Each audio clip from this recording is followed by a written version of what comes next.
तो पहले माइटोसिस देख लेते हैं। Mitotic phase is from nuclear division up to cytoplasmic division, ठीक है।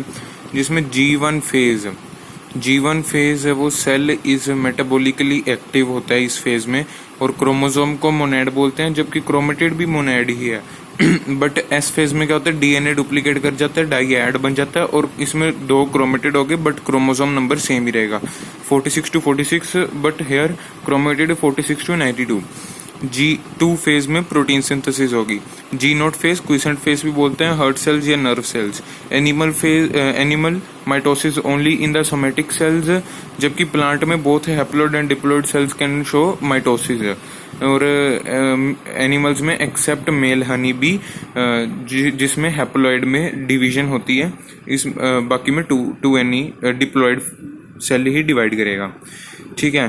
प्रोफेज, अब प्रोफेज में ना देखो आपको ये शेप याद रखनी है, ये पी की तरह दिख रहा है ना आपको, पी की तरह, तो ऐसे पी बनाना है, और बीच में आपने यहाँ पे ऐसे उसके पैर बना देने हैं, ठीक है, और फिर ऐसे कांटा मार देना। इसका क्या मतलब हुआ, देखो ये जो गोला है ये है न्यूक्लियर मेम्ब्रेन, और इसके अंदर है न्यूक्लियोलस, और ये क्रोमेटिन भी है, और ये जो डंडी दिख रही है ये एंडोप्लाज्मिक रेटिकुलम है, एंड जो ये वाले दिख रहे हैं आपको ये गोल्जी बॉडीज है। तो इससे आपको ये कांटे से क्या पता लगेगा, nuclear membrane, nucleolus, ER and Golgi bodies are absent during the prophase, ठीक है।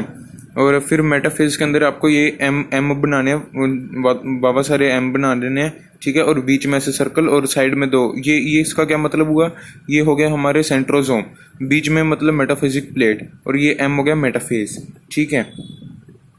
ये डायग्राम याद कर सकते हैं। एनाफेज में आपको 2 ए बनाने हैं ऐसे ऐसे करके, और ऐसे कर देना है, और उनके ऊपर ऐसे 2 गोले लगा देने हैं। इसका क्या मतलब हुआ, टेल है वो पीछे की तरफ है, और जो हेड है वो आगे की तरफ है, ठीक है।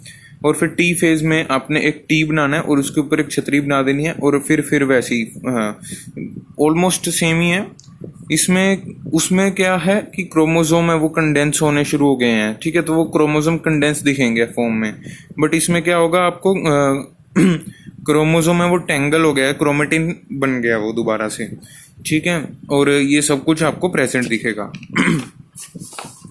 फिर आपको मियोसिस में आना है। मियोसिस के अंदर देखो पहले तो इंटरफेज आएगा, मियोसिस 1 आएगा, इंटरकाइनेस फेज आएगा, और मियोसिस 2 आएगा। मियोसिस 2 को आपको याद रखना है कि ये बिल्कुल सिमिलर है माइटोसिस की तरह। और इंटरफेज के अंदर G2 फेज है वो ऑलमोस्ट एब्सेंट होता है, और जो S फेज है उसमें पेरेंटल क्रोमोसोम हैव रेप्लिकेटेड, क्योंकि 1 साइकिल ऑफ DNA रेप्लिकेशन होगा मियोसिस में, but there are 2 cycles of nuclear and the cytoplasmic division, एक मियोसिस 1 और एक meiosis 2, but DNA has replicated only during the interphase S phase, ठीक है। और फिर प्रोफेज 1 के अंदर कुछ उसके आगे डिविजन्स होती हैं, लेप्टोटीन, जाइगोटीन, पैकी, डिप्लोट, डाया। तो इसको आपको कैसे याद रखना है, इसको आपको लिखना है लता जरा पानी दे दो, लता जरा पानी दे दो, लता जरा पानी दे दो, ठीक है। तो लता, इसको मैं आपको लर्न करवाता हूँ। देखो यहाँ पे आइए, तो लेप्टोटीन के अंदर आपको दिखेगा 2 टी है, तो क्रोमेटिन है वो, मतलब एक क्वेश्चन आता होता है chromosomes are visible during the which phase, so उसमें आपको आंसर करना है leptotene under the light microscope, ठीक है।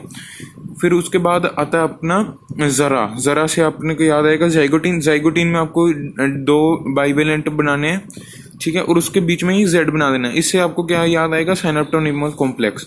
फिर आता है पैकेटिन स्टेज के अंदर आपको याद रखना है कि बीच में गोला आएगा, जो P के ऊपर ये जो गोला होता है ना वो बीच में आ जाएगा, तो इससे ये गोला क्या रिप्रेजेंट कर रहा है, एक nodule, so it's a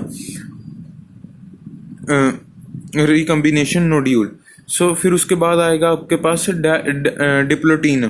diplotene में आपको जो D है ना वो ऐसे करके D बनाना है ऐसे, फिर उसका पुट्ठा भी बना देना। तो इससे आपको क्या याद आएगा, क्याज्मिक फेज, और इसमें आपको X फॉर्मेशन ऑफ क्याज्मा दिखेगी, ठीक है। और फिर आपको यहाँ पे ये देखो chromosome contains visible chromosome, zygotene इसमें आपको synaptonemal complex, pachytene tetrad visible longer stage है, सबसे लॉन्गर ये होती है पैकेटीन और इसमें रिकम्बिनेशन नोड्यूल होते हैं। डिप्लोटीन स्टेज क्यास्मा फॉर्मेशन, साइनेप्टोनीमल कॉम्प्लेक्स है वो नहीं होता अब। जो oocyte होते हैं वो डिप्लोटीन स्टेज में रेस्ट करते हैं। डाइकाइनेज स्टेज के अंदर न्यूक्लियर मेम्ब्रेन है वो डिसअपियर होनी स्टार्ट हो जाती है। Chromosome during the prophase 1 are 46 but chromatid are 92, क्योंकि वो डुप्लीकेट बाइवेलेंट बन गया ना, तो इसलिए। फिर इसके बाद देखो मेटाफेज 1 में मेटाफेजिक प्लेट है वो वैसे ही है जैसे मैंने आपको पहले याद करवाया था, इसमें नो न्यूक्लियर मेम्ब्रेन, ठीक है। एनाफेज 1 वो भी सेम है, होमोलोगस क्रोमोसोम सेपरेट्स, ये याद रखना, होमोलोगस क्रोमोसोम सेपरेट करते हैं।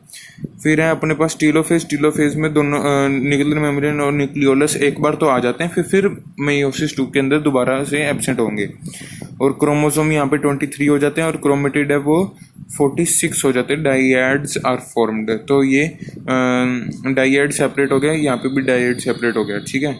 ऐसे करके ये आपको याद रखना है। देखो एक कंफ्यूजन ये हो सकती है मियोसिस में क्या डिवाइड हो रहा है, माइटोसिस में क्या हो रहा है। तो देखो मियोसिस में क्या होता है ना, एक मेल से गैमेट आता है और एक फीमेल से गैमेट आता है, दोनों डाइएड्स होते हैं 23 डाइएड्स, ठीक है। तो वो मिलके बनाते हैं 46 डाइएड। 46 डाइएड्स मतलब कि 92 क्रोमोसोम्स होते हैं, ठीक है। और फिर वो आगे जाके पहले 23 डाइएड्स में फिर 23 मोनैड्स में कन्वर्ट होंगे, ठीक है। और फिर वो गैमीट बनाएंगे और फिर वो मतलब कि आगे जर्मिनेट करेंगे।